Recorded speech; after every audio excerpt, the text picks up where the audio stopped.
صباح الخير بوكر طاب. You're welcome to Engedi Beach.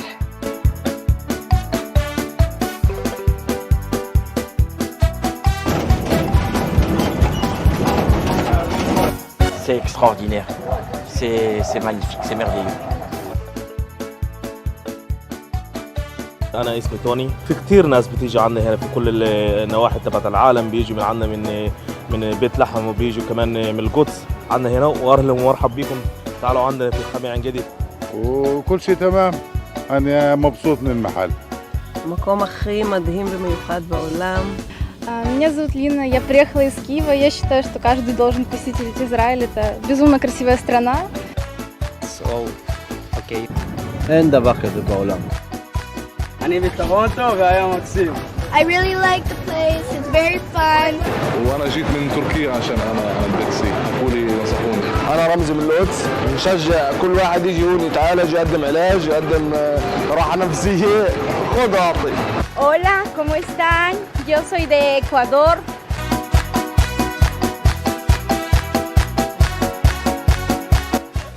Avec les enfants, on fait une découverte de la mer morte.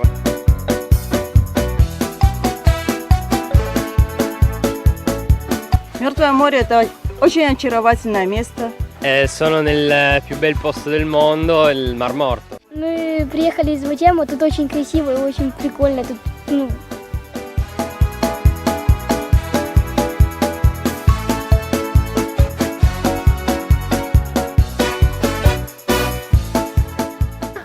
אנחנו עושים פה טיפולים לאנשים מכל העולם. אני עושה טיפולים רפואיים, רפלקסולוגיה, שיאצו, עיסוי תאילנדי לא עושים פה, אבל אני גם עושה. אני עושה אוסטאופתיה, זה טיפול מאוד מיוחד שמטפל בבעיות פרקים, מפרקים ופריצות דיסק. אנשים מבטאים ניתוחים אחרי זה. زي ما انتم شايفين، وكل هاي بيجي من الميت تبعت البحر الميت، وهيك كل المنتج هذا واحد من المنتجات اللي احنا بنسويها يعني في السيو سبا. بيجوا عنا زباين عرب ومن برا، من أوروبيين. تفضلوا لهنا والشفا، أهلا وسهلا. تحبوا تأكلوا أهلا وسهلا.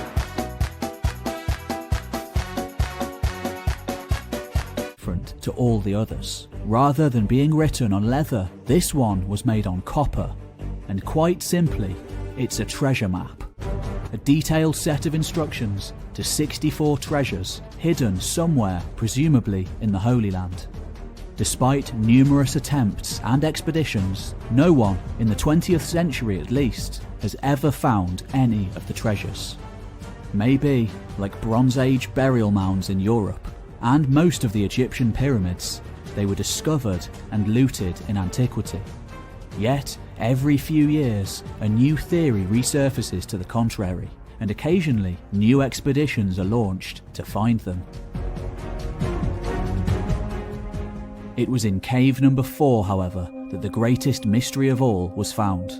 The scrolls here had fallen on the ground at some time in antiquity and smashed into tens of thousands of tiny pieces, some of them no larger than a tiny pebble.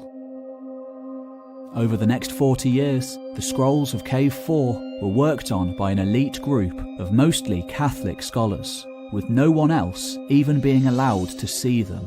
Of course, this created all manner of conspiracy theories about Vatican cover-ups, and sparked a huge amount of hostility from other scholars. Especially when a story was leaked that one translation talked of the leader of the Sons of Light being crucified, suggesting a definitive link with Jesus, though this eventually turned out to have been false. Finally, by the 1980s, one professor and his graduate students were entrusted with index cards that they'd been given, known as a compendium, copies of which had been given out only to trusted scholars. This professor and his students went on to write a computer program which matched the cards up and reconstructed the original contents of the fragments. Though it's not a perfect system and can be fairly subjective, it's said to have around a 90% accuracy rate. At the same time, secret photographs of the scrolls were left anonymously on one scholar's doorstep and left at Huntington Museum Library in California. In 1991, these were officially released to the public, meaning anyone could access microfilm copies of them. which you can still do online today. As soon as this happened, coupled with new techniques such as infrared scanning, which allowed scholars to gain new insights, the floodgates opened. Along with a new resurgence in quality Dead Sea Scrolls scholarship, all sorts of pseudo-history appeared. Some of the strangest of these ideas include Jesus the Man by Barbara Thering, one of the premises being that Jesus didn't in fact die on the cross, but married Mary Magdalene and lived happily ever after. Also in 1992, Carsten Thiede came up with the idea that there were actually New Testament scrolls amongst the others, though again this isn't accepted by the vast majority of scholars. In order to fully understand the story of the scrolls, we must understand the context of the age in which they were made. We must go back to the very beginning.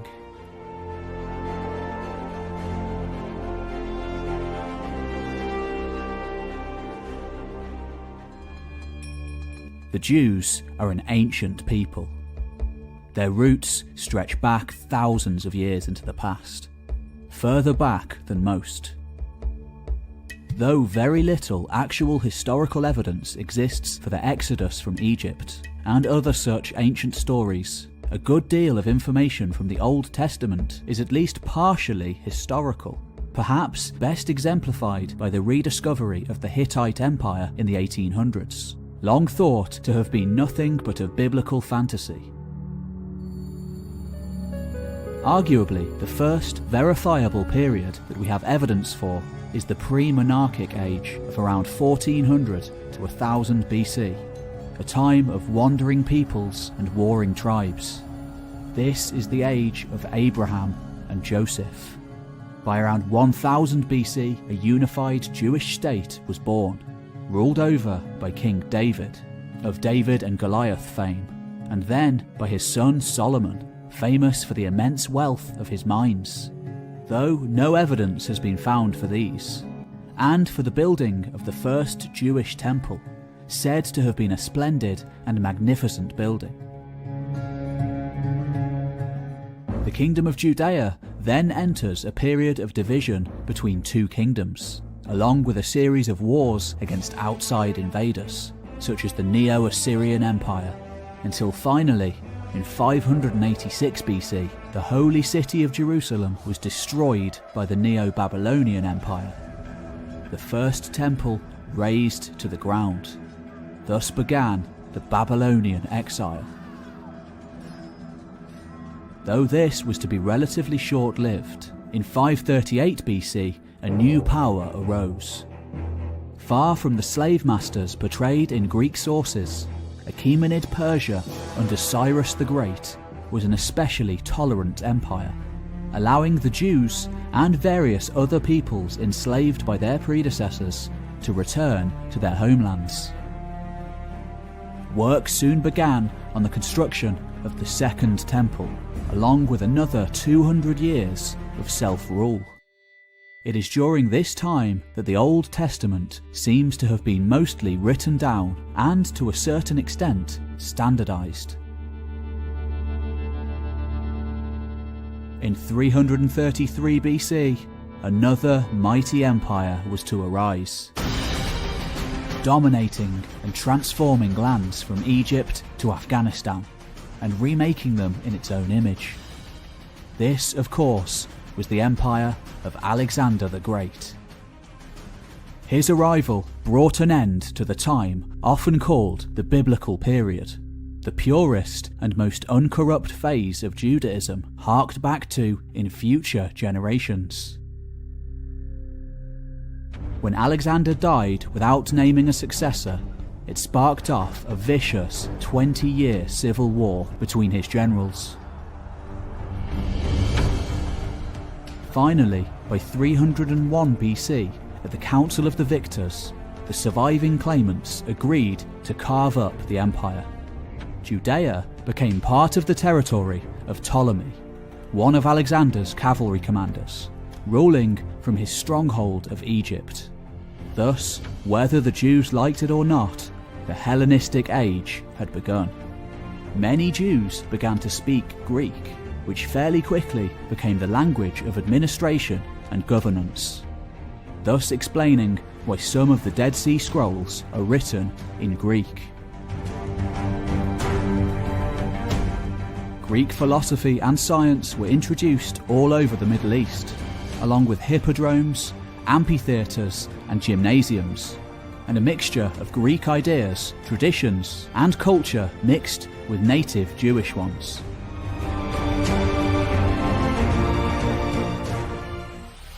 Certain Hellenistic ideas even permeated Judaism, often without the Jews realizing what was happening.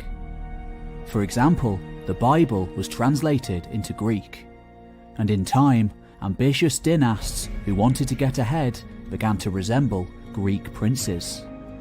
It's likely that at this time, sects such as the Sons of Light began to form, as a direct opposition to the new way of life sweeping over the region.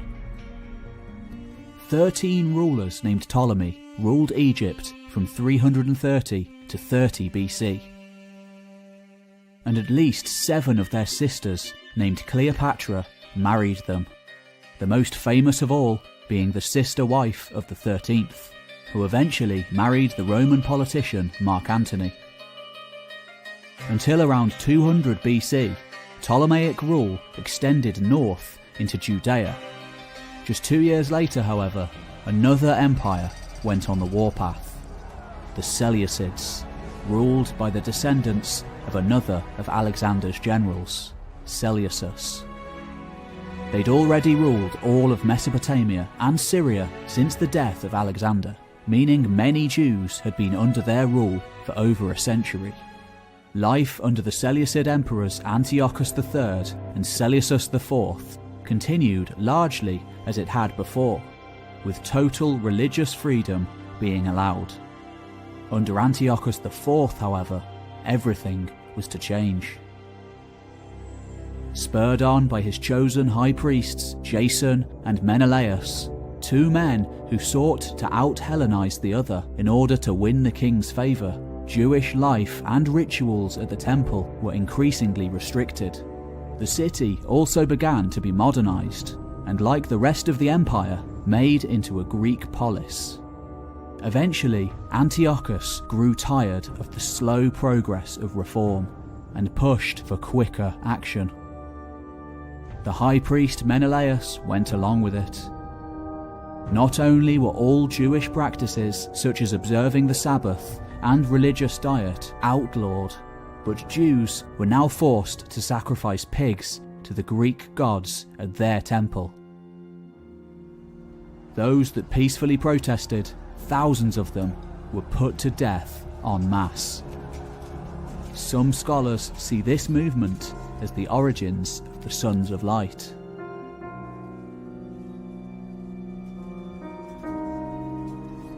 Finally, a wide-scale military rebellion broke out, led by a priestly family known as the Maccabees, who began a guerrilla war against Seleucid rule.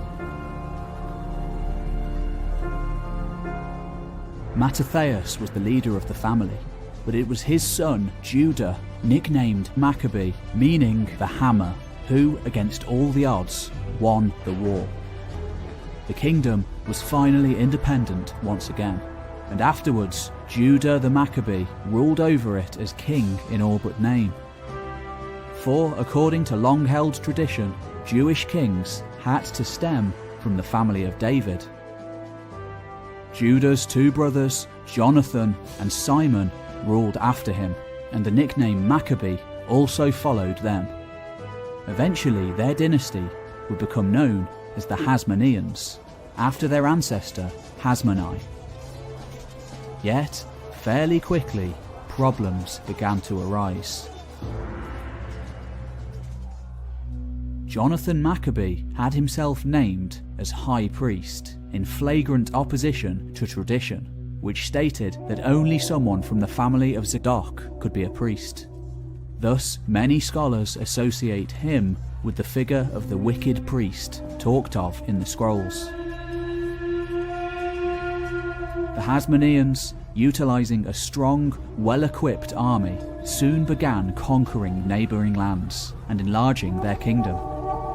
Most notably, the next ruler, John Hyrcanus, not only conquered the Edomites, but forcibly converted them to Judaism. He also conquered Samaria, an earlier offshoot of Judaism, and destroyed their temple on Mount Essene. The survivors were all sold into slavery. From Aristobulus I onwards, the Hasmoneans went even further, using the title of king as well as high priest, upsetting religious groups even more. In order to pursue diplomatic ties with the surrounding Hellenistic powers, the Hasmoneans also more and more began to style themselves as Hellenistic monarchs. The next king to rule was arguably the most brutal of the bunch, and he even adopted a completely Greek name, Alexander Jannaeus. Perhaps the most vicious event of his reign came when a Jewish sect known as the Pharisees, opposed to the total religious power of the temple in Jerusalem, began to vocally oppose him. According to contemporary sources, he had all of them, perhaps 800 in all, publicly crucified in the centre of the city, but not before their wives and children were murdered before them. All the while, Alexander watched their slow deaths whilst feasting and relaxing on his recliner, surrounded by his concubines. The time of the Hasmoneans was soon to be over. A reckoning was on the way. But as we shall see, the Pharisees weren't the only oppositional sect in Judaism, not by a long shot.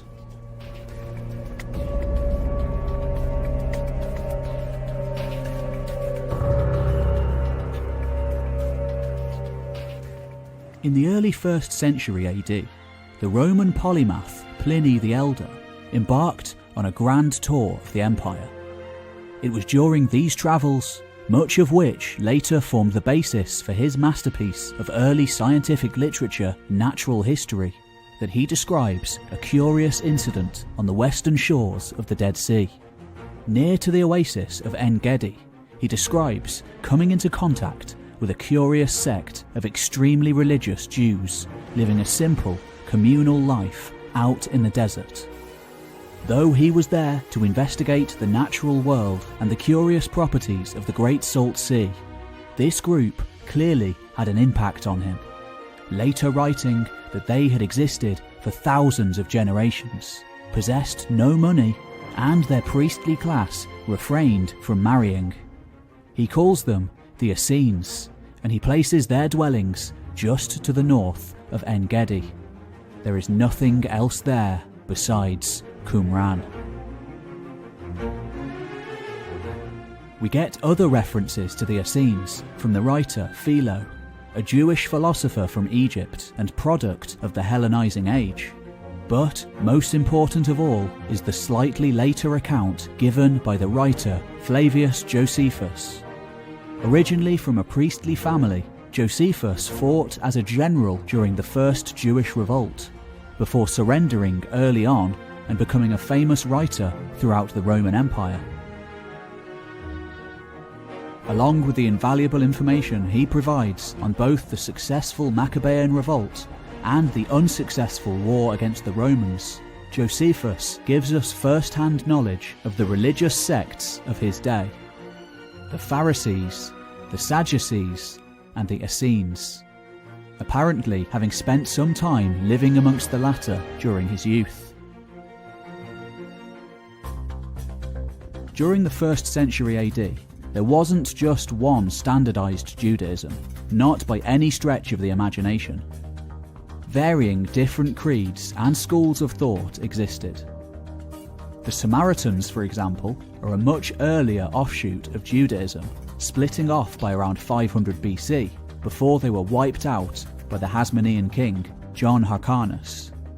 The main dividing issue had been each having their own holy mountain to worship on, Mount Zion and Mount Gerizim. Another group mentioned by Philo were the Therapudii, an aesthetic group living in his native Egypt, and perhaps in Israel too. The most widely known groups, however, are the three discussed by Josephus. Firstly, we have the Sadducees, the main priestly group at the Temple of Jerusalem. Their mostly hereditary power seems to have stemmed from ancient aristocratic roots. As far as they were concerned, only priests at the temple could sacrifice. Therefore, they held all the religious power.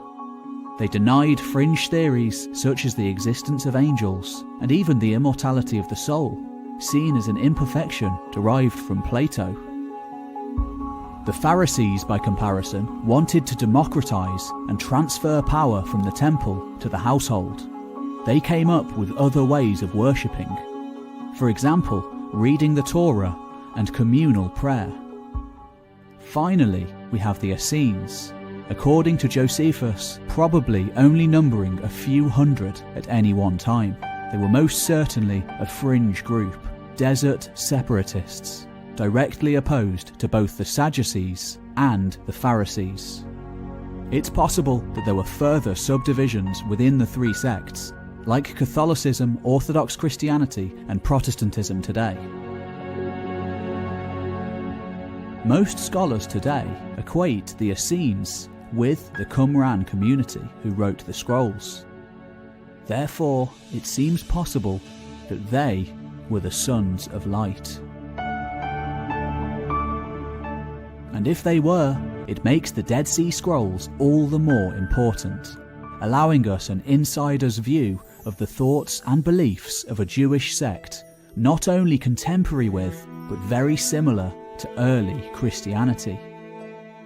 However, as we shall see, they did differ from Christianity on a number of key issues.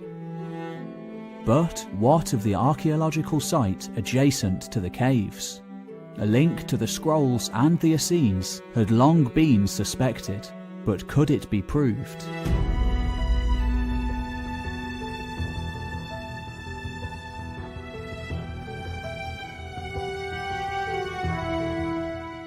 In the early 1950s, just as the Dead Sea Caves were being discovered, excavations began on the settlement just next to them, Kebet Qumran. One of the earliest archaeologists to work at the site had initially dismissed the place as a Roman fort. When a jar was found that was almost identical to one found in Cave 1, however, a link was established. Roland Deveau, the French Dominican scholar who led the Catholic team that first excavated Qumran, eventually came to the conclusion it had been inhabited between 134 BC and 68 AD, with a brief hiatus after an earthquake in 31 BC, which may explain why the Roman puppet king Herod isn't mentioned in the scrolls. Apparently built on the ruins of an Iron Age fort, dating from the time of King Hezekiah or Josiah, it was during this brief period of self-rule under the Hasmoneans between 166 and 63 BC that communal life at Qumran seems to have begun. Life wasn't easy, and in order to get water supplies, an intricate series of aqueducts and cisterns had to be built. Nevertheless, Deveau and his team, all being Catholic priests, couldn't help but view the discoveries at least partially through a Christian lens, tending to liken the Qumran community to their own experiences as celibate monks, recording and creating written works in a cloistered community. Indeed, there are many similarities between the archaeological site and early Christian communities. However, as the scholar Lawrence Schiffman argues, there is always a danger of overly Christianizing the Qumran community. Though some see them as quasi-Christians or Christians before Jesus, the people of Qumran were not monks led by a bishop who performed baptisms. That way of life simply did not exist yet. They were a group of Jews who performed ritual purification